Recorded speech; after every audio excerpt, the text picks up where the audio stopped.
Welcome to vTalkInsight, Allocator's Lens Daily for April 20th, 2026. Equities are pushing deeper into record territory, just as energy logistics, geopolitics, and rates confront a very different reality. The key question for allocators today is how long this powerful risk-on move can run before tight commodity markets and shifting policy dynamics force a repricing across assets. In equities, we are looking at a textbook melt-up. Major U.S. indices, including the S&P 500, NASDAQ 100, and Russell 2000, have all printed record highs, helped by optimism around a potential U.S.-Iran ceasefire and a powerful rebound in risk appetite. Over the past week, the S&P 500 has logged a string of solid daily gains while volatility has drifted into the high teens, a backdrop that reinforces the sense of an equity market climbing with confidence rather than fear. Underpinning that confidence is a very strong earnings story.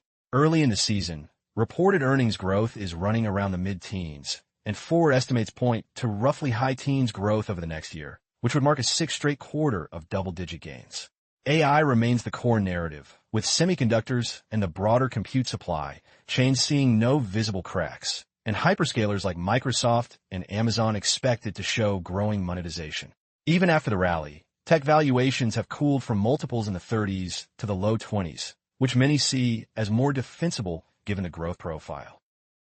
On top of fundamentals, powerful technicals are amplifying the move. Roughly $90+ billion of short covering this month has driven a sharp squeeze, with the basket of most shorted names jumping more than 13% in a week. Call option demand is elevated, giving us that unusual combination of spot and volatility rising together, while downside protection via puts has cheapened markedly. This mix encourages momentum positioning, but it also means a lot of fast money is now leaning the same way, making the rally more fragile if the narrative shifts. The flip side is that expectations are now extremely demanding. Companies that even slightly disappoint are seeing sharp drawdowns, as recent reactions to names like Netflix and Alcoa underline, and commentary highlights that the market is punishing misses more severely than usual.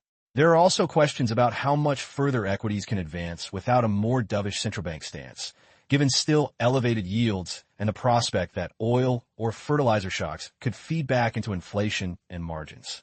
Allocators are watching upcoming AI and semiconductor results, U.S.-Iran negotiations over the weekend, and any renewed energy price spikes as potential catalysts that could either extend this risk-on phase or trigger a reality check.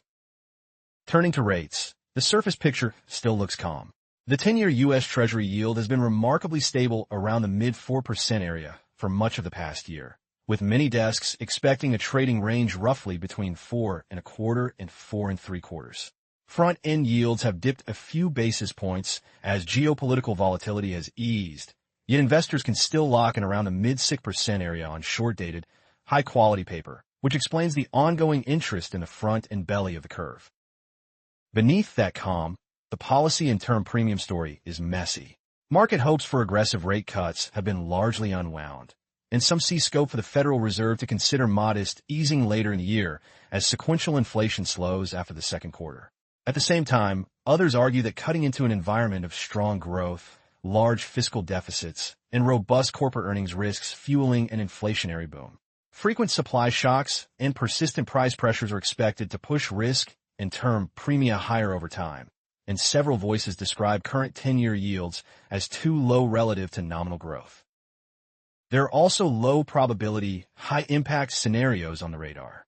Commentary flags the risk of a Treasury market episode where private demand falters and the Fed has to step in more aggressively, which could produce a sharp jump in yields and a broader liquidity shock. Recent Federal Reserve purchases of over $200 billion of treasuries in just a few months, and discussion of possible balance sheet tools to press down long-end yields and mortgage rates add to concerns about policy mistakes. In the UK, political turmoil ahead of local elections is already embedded in higher gilt yields and volatility, reminding allocators that domestic politics can quickly reprice rate curves. In credit, surface indicators still look constructive. Bond ETF flows show renewed appetite for fixed income, with particular interest in investment-grade exposure as investors combine equity risk with high-quality carry. Shorter duration U.S. credit remains popular, as it offers attractive all-in yields without a big step up in credit risk, and some allocators prefer this part of the market over owning long-dated sovereigns at similar yields. Valuation, however, is becoming a bigger constraint. High-yield and investment-grade spreads are both described as tight, and several observers note that the compensation for taking lower-quality risk is thin, especially given repeated macro shocks in recent years.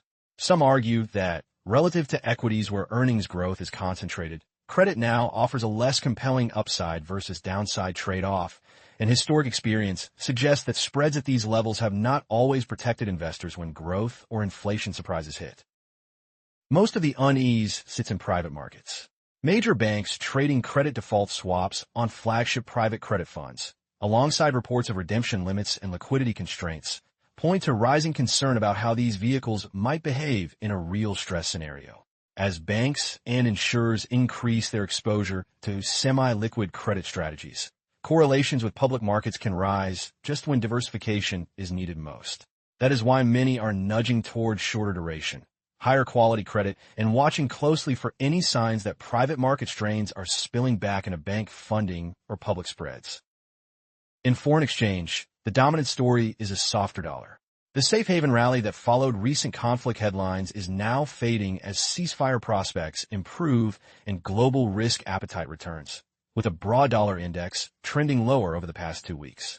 Seasonal patterns may be amplifying the move, as April has historically been a weaker month for the U.S. currency, and positioning build-up during the earlier risk-off phase is being unwound as equities and credit continue to rally. Alongside cyclical weakness, there are signs of gradual structural change. Foreign central bank holdings at the New York Fed have fallen to their lowest level in more than a decade, and IMF data show the dollar share of global reserves declining as central banks diversify into a wider range of currencies. Cross-border use of the Chinese yuan is rising. Some oil trades are now settled in renminbi or even crypto, and UK assets are embedding a distinct political risk premium, especially in the pound and long-dated gilts. These shifts are slow-moving, but they matter for how allocators think about currency hedging, the cost of dollar funding, and a long-term balance between U.S. and non-U.S. assets. Commodities remain the macro hinge, and the energy story is more fragile than headline prices suggest. Despite talk of progress on U.S.-Iran talks, the closure and partial reopening of the Strait of Hormuz has taken up to 10 million barrels per day out of effective circulation, with actual shipping flows still more than 90% below pre-conflict levels. Iranian exports of around 1.5 to 1.7 million barrels per day are unlikely to normalize quickly. Vessel movements require coordination with local military forces, and ship owners and insurers remain highly cautious. That is feeding acute shortages in diesel and jet fuel across Asia, with China already restricting some flight routes, and the International Energy Agency warning that European jet fuel stocks could be exhausted within about 6 weeks if disruptions persist. Market pricing on screens looks more relaxed. Brent has slipped to around $90 per barrel and is down several percent over the past couple of weeks on hopes of a peace deal, and some see scope for medium-term prices to settle near $80 if supply gradually returns. Yet physical premia remain elevated. Refining bottlenecks mean jet fuel, gasoline, and diesel markets could stay tight for years, and fertilizer shipments via Hormuz are being delayed, with most U.S. farmers still to secure supplies for the next planting season. Scenario analysis points to a very different outcome if 8 to 10 million barrels per day stay offline for longer, with estimates of oil in a $150 to $200 range and a much higher risk of stagflation and recession. Beyond energy, industrial metals are flashing their own warning.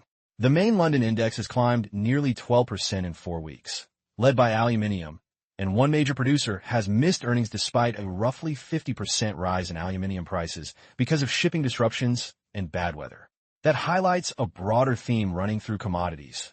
Repeated supply shocks, infrastructure damage, and higher insurance costs are keeping a risk premium embedded in many physical markets, even as financial investors grow reluctant to price tail risks after years of false alarms.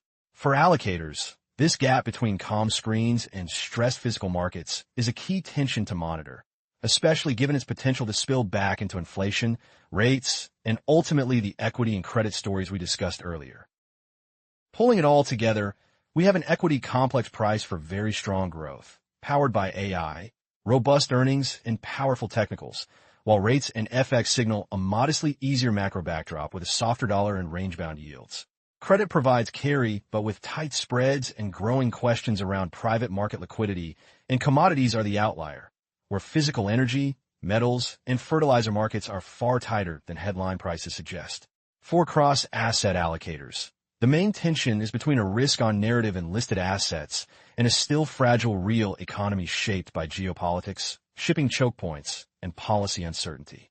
Key watch points from here are U.S.-Iran negotiations, any renewed spikes in energy or fertilizer prices, the next leg of AI and semiconductor earnings, and signals from central banks on how they intend to balance growth resilience against persistent inflation risks. This video is for information only and is not investment advice. If you found this video useful, please like and subscribe to vTalkInsight. Alternatively, visit vTalkInsight.com to chat with our specialized AI market assistant and access the latest interactive market insights.